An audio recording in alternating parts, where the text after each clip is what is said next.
آج آپ کو وہ ایک اسم بتایا جائے گا، ایک خاص عمل بتایا جائے گا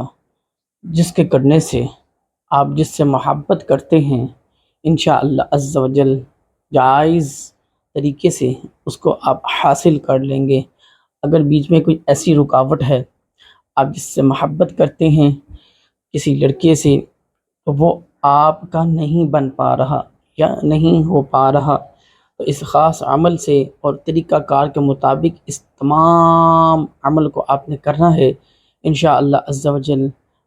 اسی کے ساتھ آپ کا نکاح بھی ہوگا اور انشاءاللہ آپ کا شادی کا رکاوٹ میں ختم ہونا لازم ہے، اور شادی کے بعد گھر بھی آپ کا اچھا چلے گا۔ اور ایک بات یاد رکھیے گا کہ اول آخر جو جو باتیں آپ کو بتائی جائیں، جس طرح آپ کو یہ وظیفہ بتایا جائے وہ بھی آپ نے کرنا ہے، اور جن چیزوں کے بارے میں آپ کو بتاؤں اس کو بھی آپ نے صدقہ کرنا ہے۔ یہ ہماری ایک بہن ہے، میں نام نہیں لوں گا ان کا، اور اسپیشلی طور پہ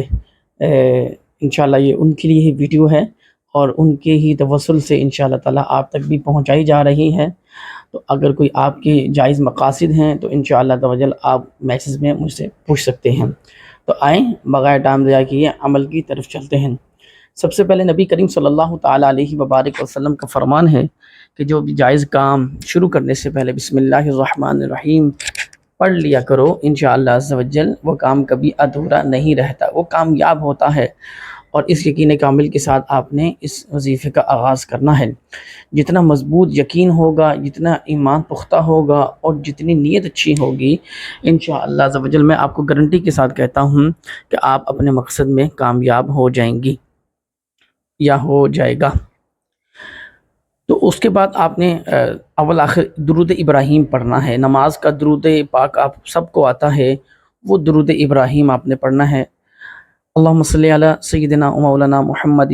وعلی آل سیدنا و مولانا محمد وبارک وسلم وصلی علیہ۔ جس کو یہ آتا ہے وہ یہ بھی پڑھ سکتا ہے، نہیں تو بہترین محبت پانے کے لیے درود ابراہیم کا پڑھنا لازم ہے، اول آخر ایک ایک بار۔ اب آپ نے بالکل دھیان کے ساتھ ایسی جگہ پر بیٹھ جانا ہے جہاں پہ اپنا موبائل آپ سائلنٹ پہ کر دیں، جہاں پہ آپ کو ٹچ کوئی نہ کر سکے، جہاں پہ آپ کو کوئی ہلا بھی نہ سکے، کوئی بلا بھی نہ سکے، اور اس جگہ پہ آپ نے بیٹھ جانا ہے، اور اپنے اس شخص کا تصور آپ نے باندھ لینا ہے کہ جس سے آپ محبت کرتے ہیں، جس سے آپ عشق کرتے ہیں، انشاءاللہ عز و جل وہ آپ حاصل کر لیں گے۔ اس سے پہلے قرآن مجید کی ایک آیت اور اس کا ترجمہ اور مفہوم عرض کر رہا ہوں۔ لن تنالوا البر حتى تنفقوا مما تحبون وما تنفقوا من شيء فإن الله به عليم۔ فرمایا اے میرے بندے،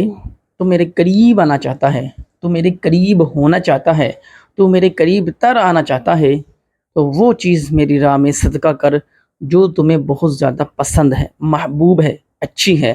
تو یہ بات بھی آپ نے نوٹ کر لینی ہے کہ جب آپ نے عمل کو مکمل کر لینا ہے، جو آپ کو بہت زیادہ پسند ہے، کوئی بھی چیز جو آپ کو زیادہ اچھی لگتی ہے، چاہے وہ کپڑا ہے، چاہے وہ جوتا ہے، کوئی بھی ایسی چیز ہے، اس کو آپ نے اللہ عز و جل کی راہ میں صدقہ کر لینا ہے۔ تو دیکھیں جب آپ کو آپ کا مقصد مل گیا، آپ کو آپ کی محبت مل گئی، آپ کو جائز مقصد میں کامیابی حاصل ہو گئی، شادی میں رکاوٹ ختم ہو گئی، اور شادی کے بعد آپ کا گھر بھی اچھا چلے گا، تو یقین مانیں یہ عمل کے ساتھ صدقہ اور دنیا آخرت کی بھلائیاں بہت بہترین سودا ہے۔ تو اس کے بعد آپ نے اس جگہ پر بیٹھ کے بالکل تصور کرنا ہے، اور یہ یقین کے ساتھ آپ نے اس عمل کو پڑھنا ہے۔ عمل کیا ہے؟ آپ نے 41 ٹائم، 41 مرتبہ جسے آپ محبت کرتے ہیں یا کرتی ہیں، اس کا تصور باندھ کر آپ نے تمام باتوں جو میں نے آپ کو بتائی ہیں اس میں سے کوئی مس نہ کیجیے گا۔ جب آپ نے بیٹھ جانا ہے، درود ابراہیم بسم اللہ الرحمن الرحیم کے ساتھ پڑھ لینا ہے۔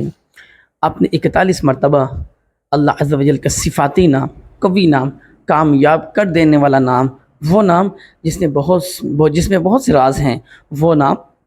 جو عرش تک پہنچا دیتا ہے انسان کی دعاؤں کو، وہ نام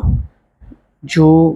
عمل کرنے کے بعد بہت سے دوستوں نے اپنی محبت کو حاصل کیا ہے۔ انشاءاللہ آپ کے پاس یہ ایک راز ہے، اگر آپ اس عمل کی اجازت لینا چاہتے ہیں یا چاہتی ہیں، آپ نے صرف اور صرف نمازوں کی پابندی کرنی ہے، قرآن مجید کی تلاوت کرنی ہے، اور ماں باپ کا ادب و احترام کرنا ہے، اللہ کی راہ میں صدقہ کرنا ہے، اور اجازت اس صورت میں ملے گی جب آپ کمنٹ سیکشن میں آ کے کہیں گی یا کہیں گے کہ انشاءاللہ عز و جل آپ ہمیں اجازت دیں، جو آپ نے کہا ہم اس پر عمل کرنے کی کوشش کریں گے، یعنی نماز، روزہ، حج، زکوٰۃ، یعنی انشاءاللہ تعالیٰ اس پہ ہم عمل کی کوشش کریں گے۔ اللہ تعالیٰ عمل کی توفیق عطا فرمائے۔ اب ہم نے 41 مرتبہ یا عزیزو کو پڑھ لینا ہے اور آنکھیں بند کر لینی ہے۔ 41 مرتبہ پڑھیں گے یا عزیزو، یا عزیزو۔ حروفوں کی جو تعداد ہے اس کا خیال کیجیے گا، اور خیال کیجیے گا جو حرف ہیں اس کو درست ادا کریں، اس میں بہت اثر ہوتا ہے۔ یا عزیزو 41 مرتبہ 41 ٹائم آپ نے پڑھ لینا ہے، اور تصور ہی تصور میں اس کا چہرہ اپنے سامنے لا کر اس کو آپ نے پھونک مار دینی ہے انشاءاللہ عز و جل۔ اب آپ نے اس کو پھونک مارنے کے بعد اب آپ نے اسی جگہ پہ کھڑا ہو جانا ہے، کوشش کیجیے گا وضو آپ کا ہو۔ اب آپ نے 2 نفل پڑھ لینے ہیں، سات الحاجات کے، کامیابی کے، آپ نے 2 نوافل ادا کر لینے ہیں، اور 2 نوافل ادا کرنے کے بعد اب آپ نے سورہ اخلاص پڑھنی ہے ہر ایک رکعت میں۔ 2 نفل آپ کے کمپلیٹ ہوئے، اب آپ نے دعا کرنی ہے، اور دعا میں فرمایا گیا جب تم نماز سے فارغ ہو جاؤ، القرآن جب تم نماز سے فارغ ہو جاؤ تو تم دعا میں محنت کیا کرو، کہ دعا میں محنت کیا کرو کہ تمہیں عطا کر دیا جائے، جو تم چاہتے ہو تمہیں دے دیا جائے، جو تم چاہتے ہو تمہارا جو جائز مقصد ہے وہ نہیں پورا ہو پا رہا تو وہ مانگ لو، وہ تمہیں دے دیا جائے گا۔ اب آپ نے وہ دعا بھی کرنی ہے، اور دعا کے بعد اب آپ کا آخری کام ہے رو رو کے دعا کرنی ہے اللہ کی بارگاہ میں سجدہ ریز ہو کر۔ یقین مانیں، میں آپ کو لکھ کے دیتا ہوں، آپ اپنا مقصد پا لیں گے۔ اب آپ نے کیا کرنا ہے، کمپلیٹ ہو گیا ہے وظیفہ، اور ایک بات یاد رکھیے گا، اجازت لینے کے لیے کمنٹ سیکشن میں آئیے گا، اور یہ نیت کیجیے گا کہ انشاءاللہ ہم نماز بھی پڑھیں گے، کوشش کریں گے ہمیشہ سچ بولیں گے، اپنے ماں باپ کا ادب و احترام کریں گے، قرآن پڑھیں گے، حدیث پڑھیں گے، حضور کی سنت پر عمل کرنے کی کوشش کریں گے، تو انشاءاللہ تعالیٰ آپ کمنٹ سیکشن پہ آگے انشاءاللہ بھی لکھ دیں گے تو میں سمجھ جاؤں گا کہ آپ نے نیت کر لی ہے۔ ایک مرتبہ انشاءاللہ کمنٹ سیکشن پہ لکھ دیجیے گا، آپ کو میں اجازت دیتا ہوں۔ اوکے، تو انشاءاللہ تعالیٰ اللہ تعالیٰ اس عمل میں آپ کو کامیابی عطا فرمائے، اور جو اچھی چیز ہے جو آپ کو پیاری لگتی ہے، کیونکہ قرآن مجید میں ارشاد فرمائے القرآن، جو تمہیں محبوب ہے جو چیز، اس کو میری راہ میں خرچ کرو اگر تم میرے قریب بننا چاہتے ہو۔ جب ہم اللہ کے قریب ہو جائیں گے تو ہر چیز عطا کر دی جائے گی۔ اللہ تعالیٰ کی بارگاہ میں دعا ہے کہ یہ وظیفہ آپ تک پہنچانا اور یہ ہمارا عمل اللہ قبول فرمائے۔ جزاک اللہ خیرا۔